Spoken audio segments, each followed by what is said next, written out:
अयोध्या के साकेतपुर में आज हम हैं बहुजन मूवमेंट को आगे बढ़ाने के लिए। एक युवा हमारे साथ है, उनसे हम जानकारी लेना चाहते हैं कि बहुजन समाज में को कैसे आगे बढ़ाया जाए। सभी लोगों को मैं अजय राणा, आप लोगों को मैं सबसे पहले नमो बुद्धाय जय हिंद करता हूँ और आपके इस चैनल को मैं बहुत बहुत आभार एवं धन्यवाद करता हूँ, क्योंकि आप जैसे लोग इस समाज के मूवमेंट को बढ़ाने के लिए बहुत तत्पर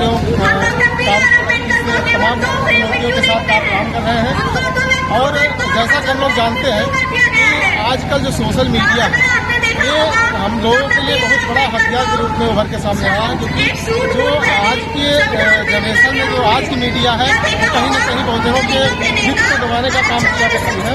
और आप लोग देख रहे हैं तमाम प्रकार की प्रतियोगिता हो रही है, तमाम परीक्षाएं हो रही हैं, कहीं कैंसिल हो जा रही है, कहीं तमाम प्रकार की समस्याएं बच्चों को झेलना पड़ रहा है। तो हम अपने माध्यम से आप लोगों को यह कहना चाहते हैं कि कोई भी परीक्षा है, कोई भी तैयारी हो, जब तक आप 100% उसको नहीं देंगे तब तक आपके हाथ में रिजल्ट आने वाला है। और आपको सीख लेना चाहिए हमारे इतिहास के महापुरुषों के लोगों से। जो हमारे महापुरुष हैं उनसे आप अगर उनके बारे में आप पढ़ेंगे तो आपको लगेगा कि आपको किस स्थान पे खड़े हैं और किनकी बदौलत खड़े हैं। तो आप यह जानेंगे कि हाँ हम अगर किसी स्थान पे आप खड़े हैं या बोल पा रहे हैं, या हमको जो संवैधानिक अधिकार मिला है, या हमको जो संवैधानिक रूप से जो कुछ भी आज मिल पा रहा है, तो हमारे महापुरुषों की कर्मों एवं उनके मेहनतों का परिणाम है जो आज हमको मिल पा रहा है। हम सभी युवाओं को कहना चाहेंगे कि अगर आज आप सर झुका के अगर किताब पढ़ लिए तो आपका सर आपके जिले में सबसे ऊंचा हो सकता है, क्योंकि जिले में सबसे बड़ा पद कलेक्टर का होता है। अगर आप मेहनत से 100% आप दे दिए किताब को। और हम बताना चाहेंगे किताब एक ऐसा दोस्त होता है, ऐसा जिंदगी का हम सफर होता है जो कभी भी आपको साथ नहीं छोड़ेगा। अगर आपको छोड़ेगा तो बना के छोड़ेगा। हम सभी युवाओं को यह कहना चाहते हैं दो शब्दों के माध्यम से। एक दिन मौसमों ने साजिश की, एक दिन मौसम ने साजिश किया और मेरे ही घर पे बारिश की, और हमें जिद थी वहीं आसियां बनाने की, हमें जिद थी वहीं आसियां बनाने की, जहां जिस दिन से बिजलियां गिराने की। ये हौसला अगर आपके पास है या आपके पास जज्बा अगर आपके पास है तो आप किसी भी क्षेत्र में हो, आप उस क्षेत्र में आप उस क्षेत्र के मास्टर हो जाएंगे, उस क्षेत्र में आप महारत हासिल कर लेंगे। लेकिन आपको 100% देना पड़ेगा। हमारे समाज में तमाम छात्र ऐसे हैं जो आर्थिक परिस्थितियों से, तमाम सामाजिक परिस्थितियों से, जो आर्थिक परिस्थितियों से कमजोर बच्चे हैं, वो शिक्षा के क्षेत्र में जा पा रहे हैं। जो जिनका आर्थिक रूप से मजबूती है, मजबूती है, वो लोग कहीं न कहीं शिक्षा के क्षेत्र थोड़ा सा हटके हमारे समाज से थोड़ा सा दूरी बना रहे हैं। जैसे हम उनसे सीखना चाहते हैं बी आर अम्बेडकर जी से, जो उस समय की बात हमको याद करना चाहिए। और हम आपको बताएं, हम अपने जीवन में हमको जब भी कहीं समस्या आती है, हम बहुत प्रकार की समस्या हम झेले हैं। और हम आपको बताना चाहेंगे कि जब हम एक छोटे से गांव से और ऐसे जातिवादी मानसिकता गाँव से आए हुए हैं, जहाँ पर बच्चों को अगर उनको पता चल जाता है कि इनका बच्चा कहीं किसी काम में या पढ़ाई क्षेत्र में किसी काम में आगे जा रहा है, तो ये जो मनवादी विचारधारा के लोग हैं हमेशा उन बच्चों को फंसाने का काम किया करते हैं। आप बाखूबी आप लोग जानते हैं।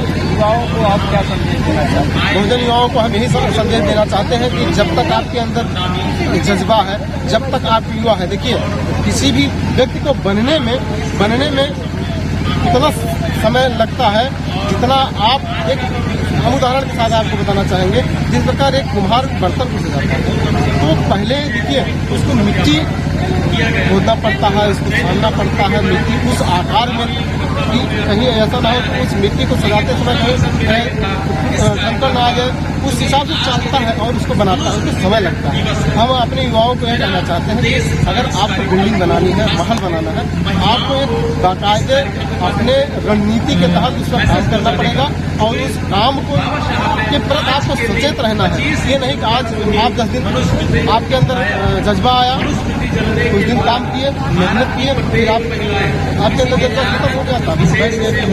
2 दिन पढ़ाई करके 10 दिन बैठ जाना बेहतर है कि आप लगातार 2 घंटा लगातार आप पढ़ते जाइए। 10 घंटा एक दिन ना पढ़ते, 2 घंटा आप रेगुलर पढ़ते हैं। हम लोग कहानी पढ़े हैं कछुआ और खरगोश की। कछुआ आप जानते ही हैं कितना धीमा दौड़ता है, लोगों को ये उम्मीद ही नहीं होती है कि कछुआ भी जीत जाएगा। हम आप अगर आज के दौर में देखते हैं कछुआ जीत पाएगा तो शायद नामुमकिन है, लेकिन ये कहानी सबको सीख मिलती है कि आप निरंतर धीरे धीरे अगर कोई काम करना चाह रहे हैं तो हम पूरे दावे के साथ कह सकते हैं आपको वो सफलता 100% मिलेगी, इसमें कोई बात नहीं। अपने बारे में बताओ कि अब तो पोस्ट के हैं तो तैयारी कहाँ से पढ़े कैसे करेंगे हैं वो काट उठी आप ये सोच रहे हैं और तैयारी आप कैसे? जहाँ तक मेरे बैकग्राउंड की बात है तो मेरा परिवार इतना सर्वाइव नहीं कर पाता कि मैं कहीं इलाहाबाद, लखनऊ, कोटा या बनारस रहकर अध्ययन कर पाऊँ, क्योंकि आर्थिक स्थिति कमजोर होने की वजह से हम और हमारे समाज के जो महापुरुष हैं उनको बाबा साहब की देन की वजह से तमाम ऐसे सरकारी संस्था जो आज डॉक्टर अम्बेडकर राजकीय छात्रावास के नाम से चल रहे हैं, तमाम जिलों में चल रहे हैं, उसी में हम भी रहकर डॉक्टर अम्बेडकर राजकीय छात्रावास भानोपाली अयोध्या की धरती से हम भी रहकर और अपने हमारे यहाँ जो हमारे वरिष्ठ थे, हमारे यहाँ सीनियर थे, उनसे हमने आशीष वचन लेकर हमने शिक्षा के क्षेत्र में कदम रखा और हम जो है अपना एक कदम जैसे हमने आपको बताया थोड़ा करके आज बढ़ाते गए और इस समय हम भी शिक्षा के क्षेत्र में एक अध्यापक सहायक अध्यापक बहुत ही संघर्षशील जीवन था। आप लोगों ने सुना कि जो सहायक पद पे इसमें कार्यरत है, आप लोग कलयुग नहीं एक कलम युग है। इस संदेश को आगे बढ़ाते हुए अगर आप काम करेंगे तो संभवतः अपने समाज को, बहुजन समाज को आगे बढ़ाया जा सकता है। और यहाँ पर बहुजनों से जो अत्याचार आए दिन होते रहते हैं, अगर आप लोग कलम की ताकत से उसको दूर किया जा सकता है, न कि उसे बुझा जा सकता है। इस पर सही बात, बहुत सही बात आपने कहा। अगर बाबा साहब उस समय कलम की लड़ाई न लड़ते, हथियार की लड़ाई लड़े होते तो कितने दिन जीवित? सबसे बड़ी बात है जिस क्षेत्र के बारे में आप लड़ाई लड़ने जा रहे हैं, क्या आपको उसके बारे में थोड़ा सा भी ज्ञान है? क्या आप उस पैतरे के बारे में थोड़ा सा भी जानकारी आपको है? जैसे कि आप अगर खेती करने जा रहे हैं, आपको ये नहीं पता है कि बीज बोया जाता है, जो खेत जोत करके बोया जाता है, कैसे छीट दिया जाता है। जब तक आपको थोड़ा सा भी इसके बारे में जानकारी नहीं होगी, उस रणनीति के बारे में जानकारी नहीं, आप किसी भी क्षेत्र में नहीं सकते। तो हम अपने समाज के नवयुवकों को यह कहना चाहेंगे, आप जिस क्षेत्र में जाना चाह रहे हैं, सबसे पहले उस क्षेत्र के बारे में जानकारी लें, उस क्षेत्र के बारे में माहिर होइए। और सबसे बड़ी बात है, हमारे समाज के लोग जो हमारे समाज में बुजुर्ग लोग थे जो आज साक्षर नहीं हैं, उनको मैं बहुत बहुत धन्यवाद देना चाहता हूं कि जो अपने बच्चों को रेगुलर एक रोटी कम खा करके अपने बच्चों को पढ़ा रहे हैं, अपने गांव से लेकर किसी दूसरे जिले इलाहाबाद, लखनऊ या अन्य जहां भी शैक्षिक प्रवेश रहा वहां भेज रहे हैं। सबसे पहले मैं उन बुजुर्गों को अपनी तरफ से बहुत बहुत प्रणाम कर रहा हूँ, दिल से हार्दिक प्रणाम करता हूँ कि वो अपने बच्चे को पढ़ाने के लिए भेज रहे हैं। इसी प्रकार हमारे पिताजी भी, आप हमारे पिताजी से मिलेंगे तो आप महसूस नहीं करेंगे कि पढ़े लिखे, कोई भी नहीं करते, किसी पर विश्वास करता पड़ेगा, क्योंकि उनका व्यवहारिक जो ज्ञान है बहुत हम लोग उनके बच्चे हैं, शिक्षा के क्षेत्र में पढ़ाई लिखाई कर लिया और आज कुछ नहीं कर पा रहे। किसका योगदान है? बाबा साहब का योगदान है। आप सोचिए, बाबा साहब अगर पढ़ाई न किए होते, उनको ज्ञान न होता, कई डिग्रियां उन्होंने 32 डिग्रियां लेके डॉक्टरेट अमेरिका, लंदन और भारत की ऐसी यूनिवर्सिटियों में उन्होंने पढ़ा कि उनके आगे जो है शिक्षा के जगत में भारत में कोई खड़े होकर उनके तर्क को काटने वाला व्यक्ति नहीं खड़ा हुआ। जब तक हमारा समाज उस स्तर पे नहीं होगा कि अपने तार्किक बातों से अगले जो उससे तर्क करने वाला व्यक्ति है उसको तर्क से माध्यम से नहीं हरा देगा, तब तक हमारी वैचारिक लड़ाई जो है उसमें सफलता आपको नहीं मिलने वाली है। अगर आप कहीं अन्य चीज़ों से जो हिंसक रूप से अगर लड़ना चाहें तो हमको कहीं नहीं कामयाबी मिलेगी।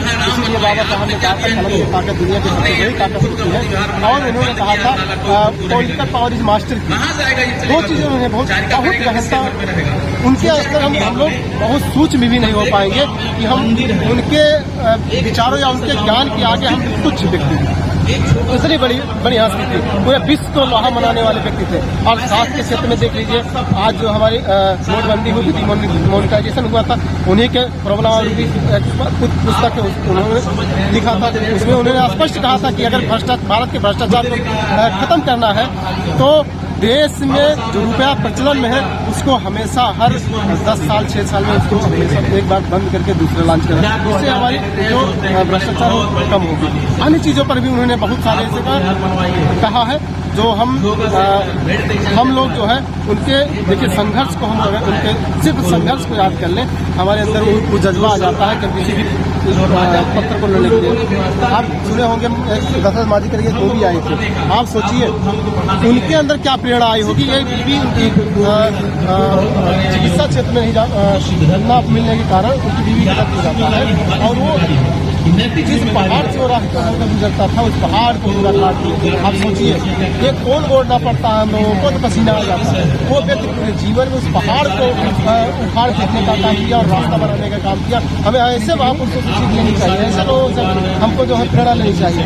हम और बाबा साहब कभी लड़ाई तलवार की हिंसक रूप से नहीं लड़े, उन्होंने कलम की लड़ाई लड़ी है।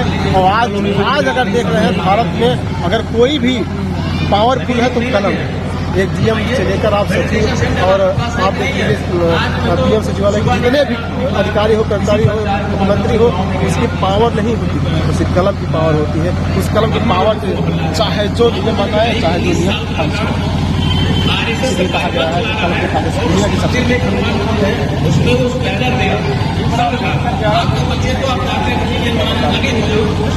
बाबा साहब देखिए उन्होंने सबसे पहले कहा था शिक्षित बनो, संगठित हो और अन्य लोग बहुत प्रकार से विचार करते हैं, लेकिन शिक्षा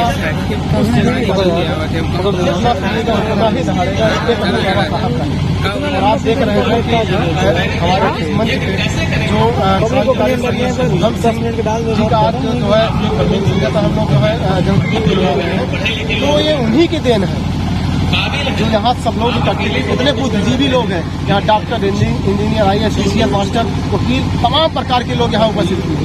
और यह जो है उन्हीं की देन है, उन्हीं के द्वारा जो है समाज में अगर कुछ क्रांतियाँ आई हैं तो दबे कुचले समाज में बाबा साहब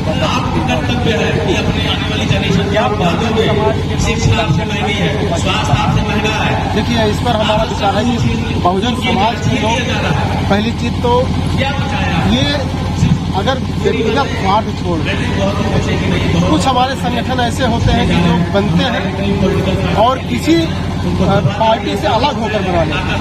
देखिए संगठन कब बनता है या संगठन में कार्य लोग कब करते हैं तो वैचारिक विचार ऐसी चीजें हैं। अगर देखिए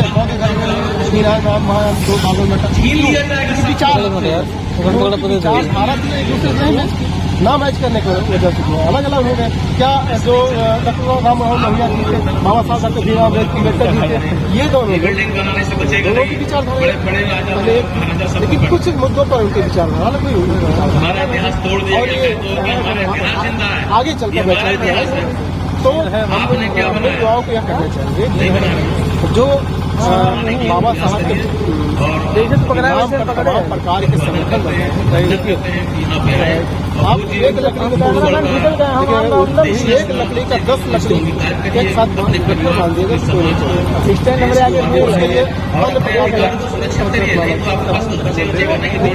कभी भी जब हम समूह में रहेंगे, संगठन में रहेंगे तो बहुत बड़ी ताकत है, कोई उठा नहीं सकता। जिसके बाबा साहब ने वोट का अधिकार दिया है वो सबसे बड़ा हथियार है, चाहे वो प्रधानमंत्री का वोट हो चाहे अधिकारी का वोट हो, वो वोट एक ही होता है, तो वो बराबर होता है। उस वोट का मूल्य एक ही हो, चाहे वो जिस पद पर है, प्रधानमंत्री और एक अधिकारी।